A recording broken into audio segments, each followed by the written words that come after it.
Let's talk about dirt. Dirt, also known as soil, is made up of different ingredients. The ingredients are various sizes. Clay particles are teeny tiny, while silt particles are slightly larger, and sand particles are bigger still. You'll also find rocks and pebbles mixed into the soil, as well as something called humus. Humus is the living part of the soil.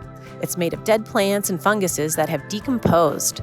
Humus provides nutrients to plants that grow in the soil, including fruit and veggie plants that we eat.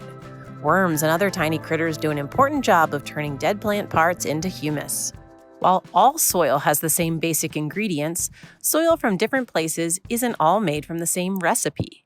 Soils in different places have different amounts of each ingredient. Let's do an experiment that lets us see the different ingredients in our soil.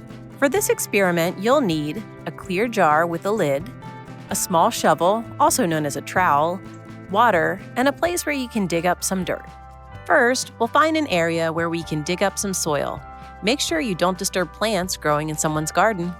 Next, dig up some soil and place it in the jar. Fill the jar about halfway. Here comes the fun part. Fill the jar with water almost to the top.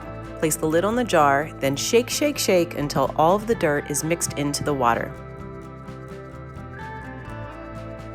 Place the jar somewhere where it can stay undisturbed for a few days. Eventually, the water will begin to clear as the various soil particles settle. But not all particles settle at the same speed. The biggest, rocks and pebbles, settle the fastest and land on the bottom. Sand are the next biggest particles. These will be in the next layer, followed by silt and clay. Sticky, lightweight humus will be on top. Look at those layers! Our soil has a lot of sand, but not so much clay. But yours might be different. Give it a try at home to see the different ingredients in your soil.